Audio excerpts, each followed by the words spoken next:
The year was 1819, and London glimmered beneath a sky veiled in frost and smoke, where the breath of carriages rose like ghosts along Grosvenor Square.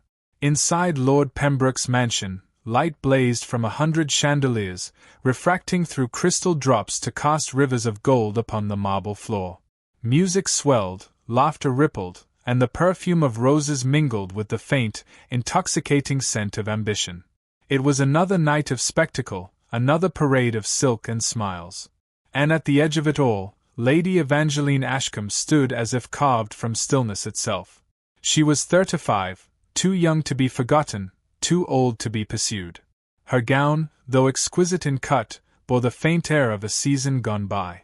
The pearls at her throat had belonged to her mother, now long in the grave, and the memory of that gentle woman lingered in her posture, in the calm poise that defied mockery.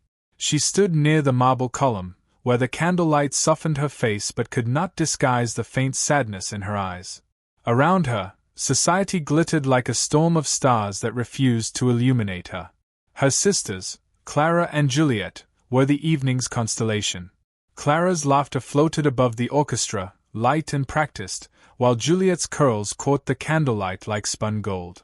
Men gathered around them, the eligible and the ambitious alike, forming circles of admiration that left no space for the quiet woman in grey silk who watched with unspoken fondness and fatigue.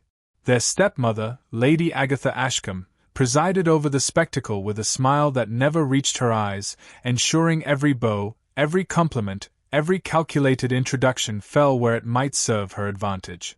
Lady Agatha's gaze occasionally drifted toward Evangeline, not with concern but with irritation, as though her presence were an inconvenience, an unpolished ornament that spoiled an otherwise flawless display. "Do try to stand where you are less visible, my dear," she had murmured before the guests arrived, and Evangeline had obeyed without protest. Such remarks no longer stung. They had become the background noise of her life.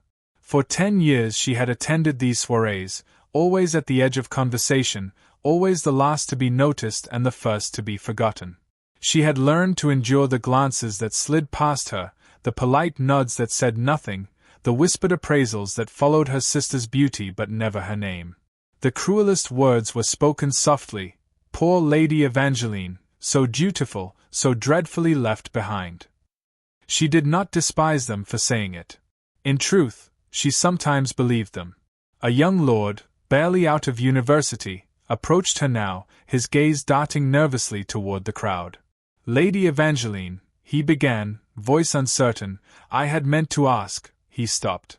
Realization flickered in his eyes, she was not the sister he sought. A flush crept up his neck, and with an awkward bow, he retreated into the sea of dancers. Evangeline smiled faintly, a gesture of forgiveness that no one saw. The orchestra shifted from a waltz to a quadrille. The dancers flowed and turned like ribbons caught in wind. Evangeline's gloved hands rested lightly on the railing, her gaze distant. A thought, soft as a sigh, crossed her mind.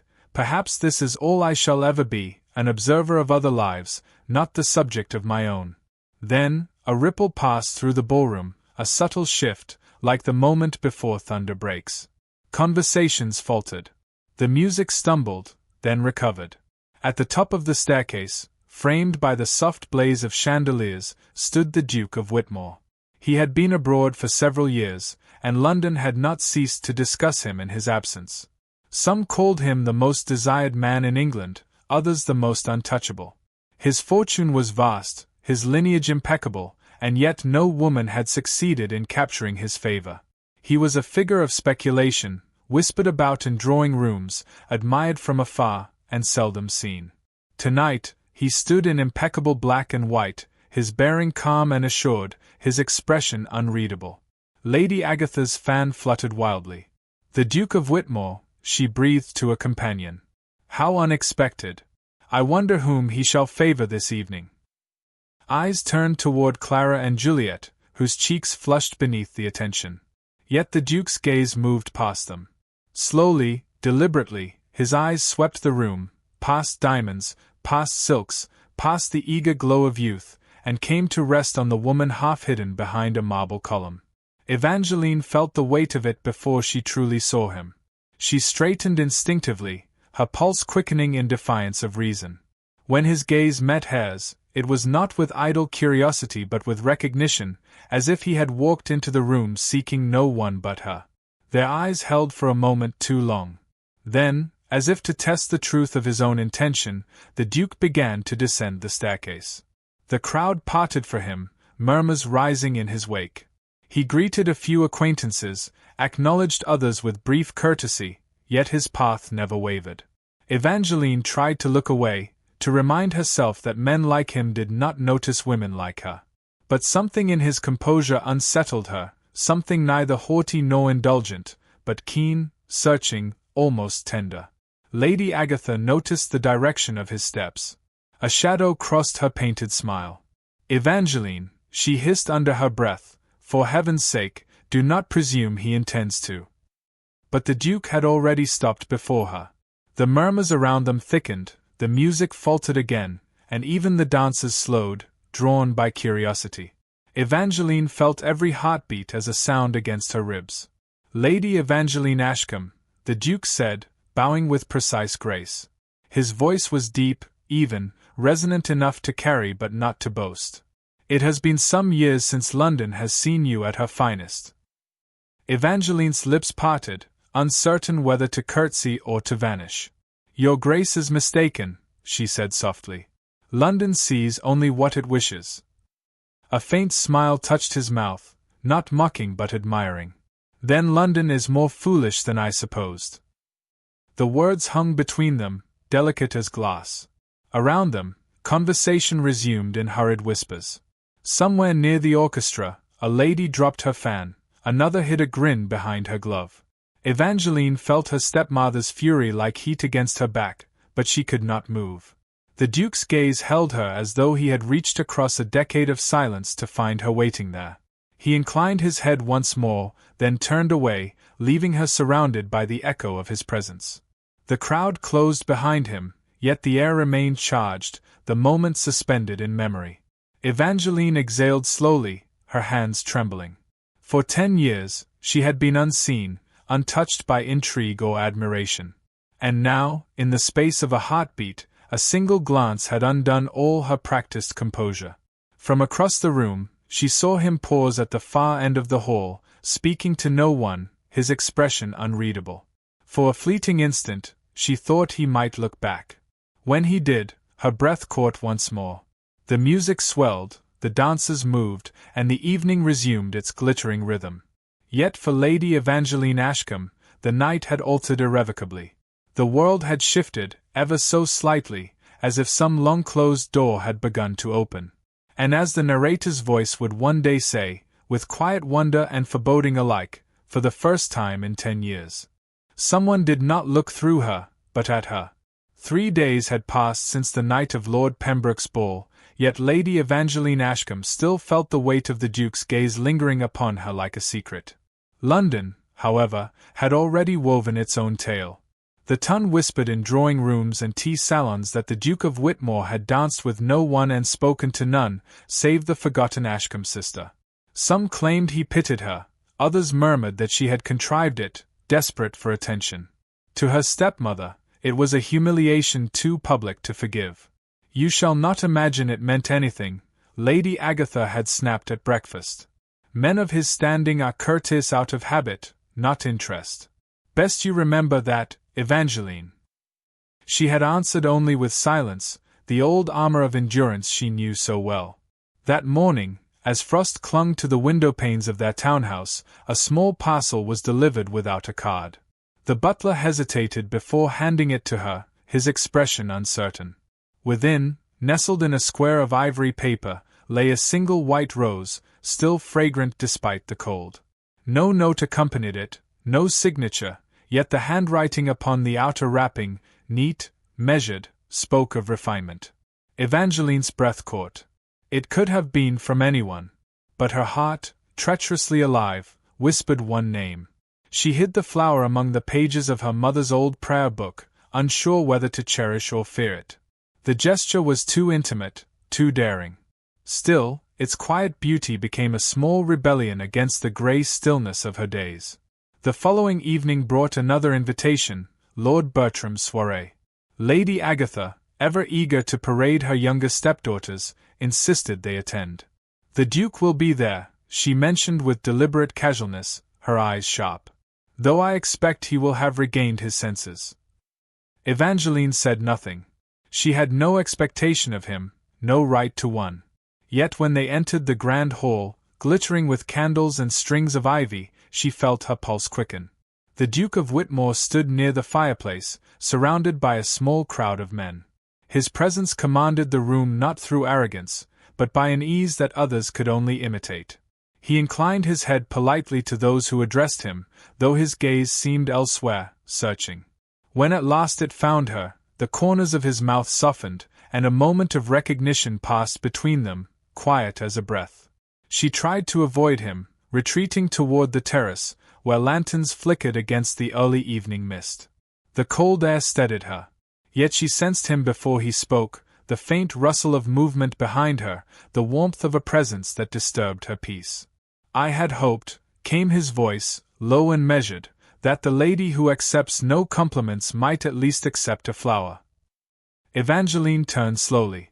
The Duke stood but a pace away, his expression calm, though his eyes betrayed a trace of hesitation. "Your Grace," she murmured, her breath visible in the cold air. "You mistake me. I accept neither flattery nor what I do not understand." He inclined his head. "Then allow me to clarify.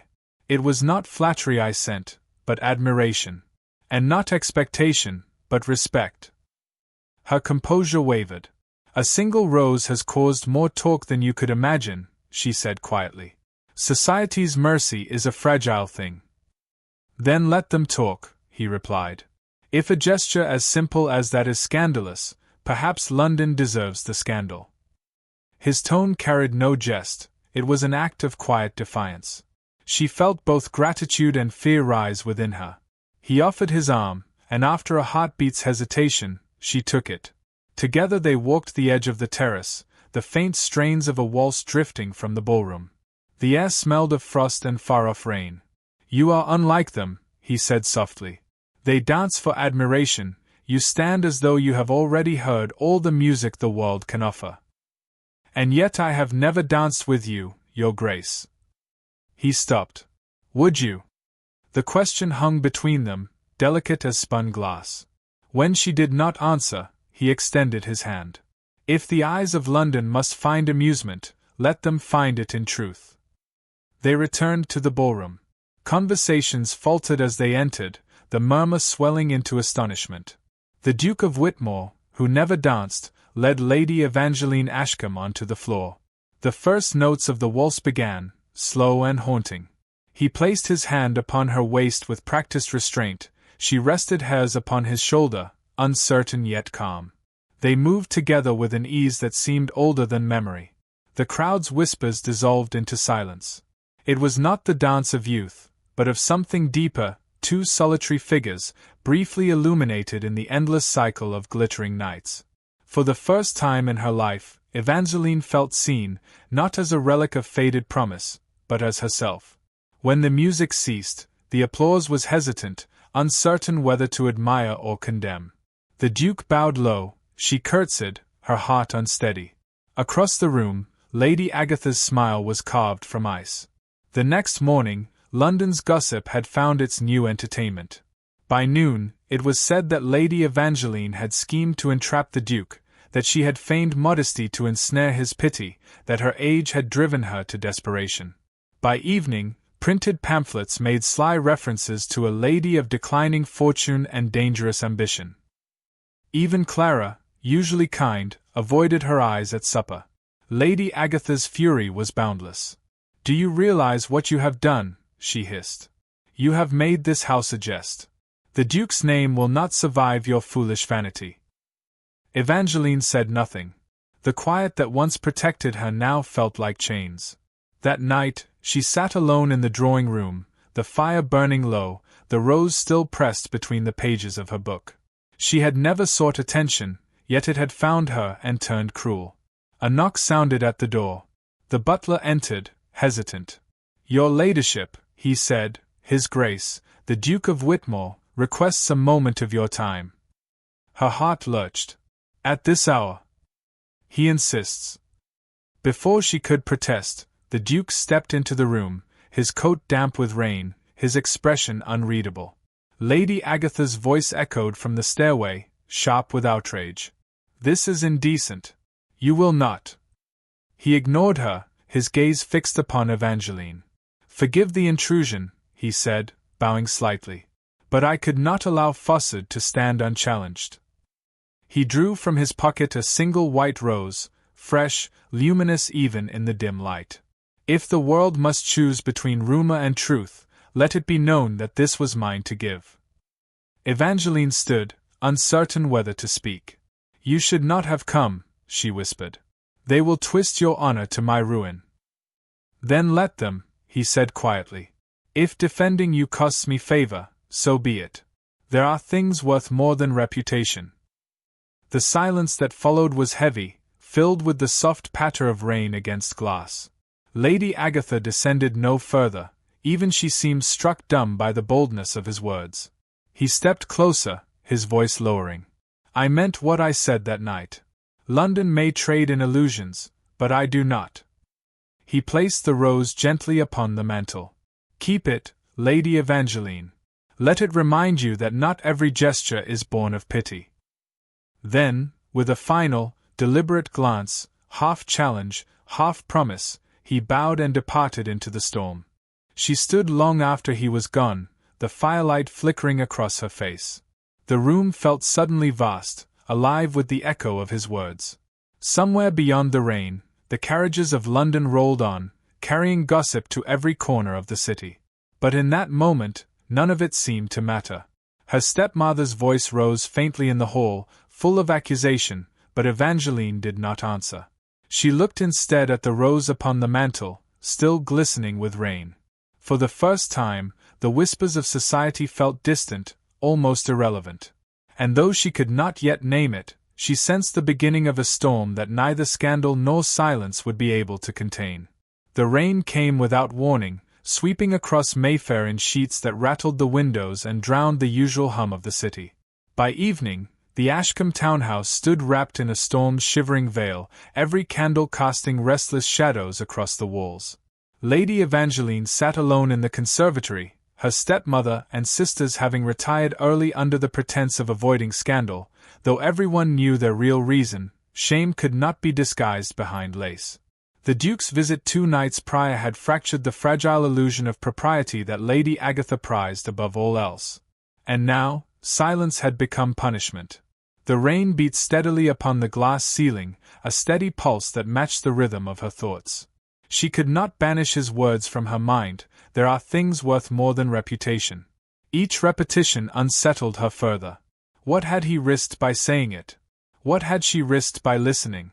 Every hour since had been a battle between gratitude and fear. She had lived so long in restraint that the idea of being defended, desired even, seemed both wondrous and dangerous. When the knock came, sharp and insistent against the door, she startled.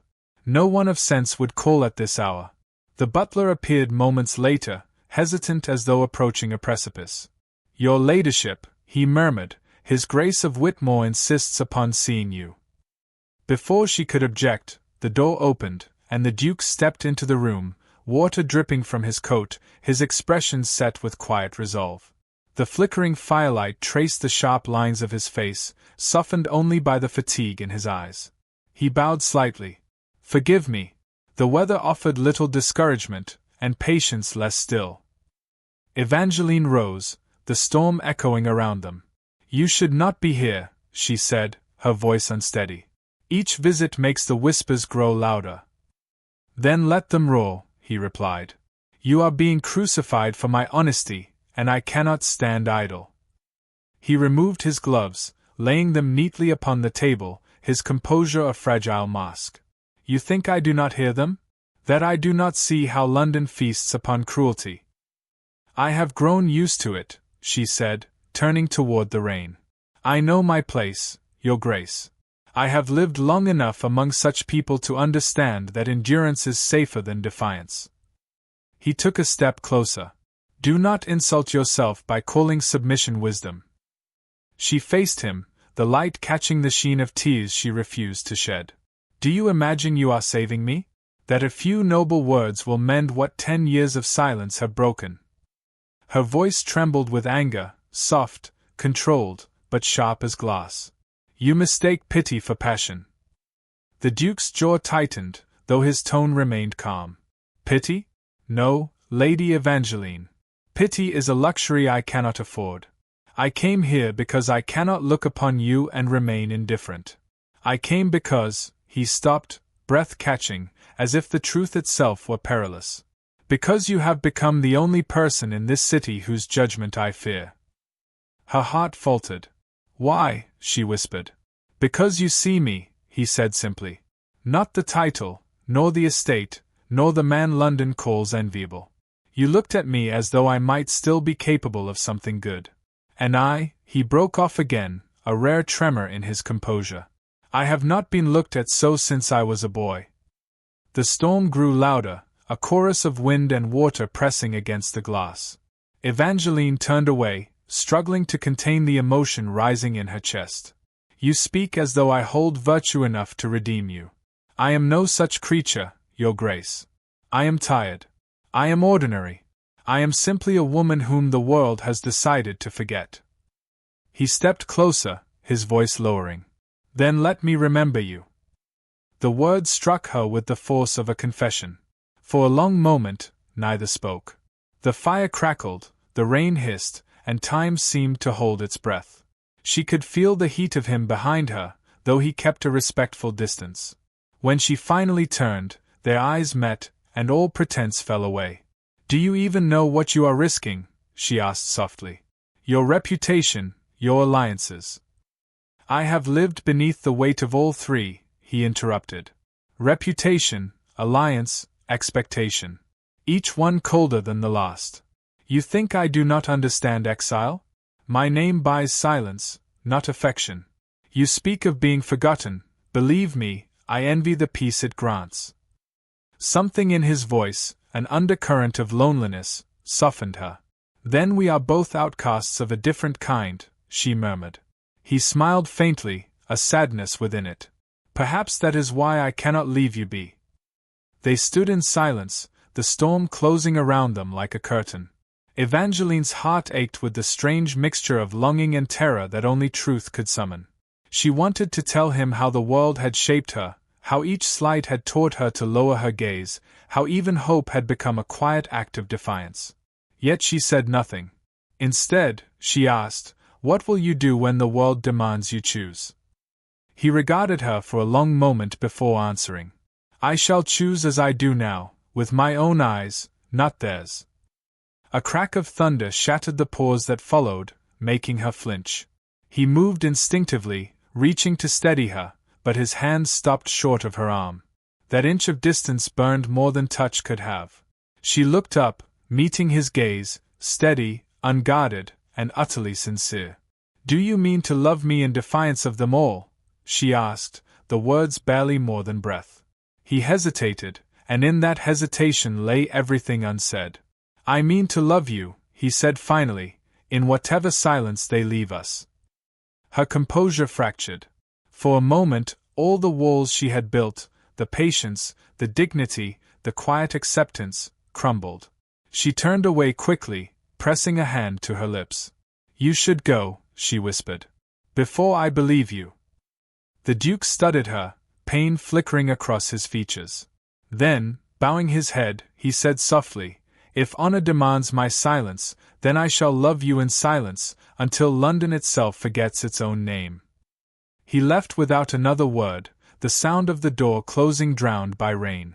Evangeline stood motionless, staring at the place where he had stood. The scent of rain and fire lingered, merging with the faint sweetness of the rose he had given her days ago.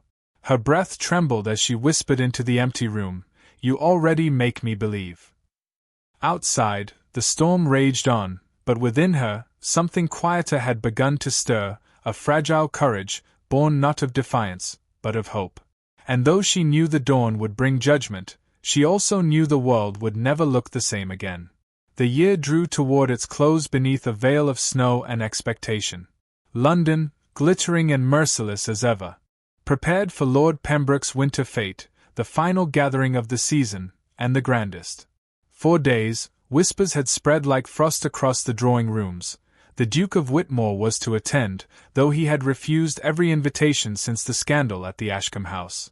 His name had become a topic of fascination again, paired now, cruelly, tenderly, with that of Lady Evangeline.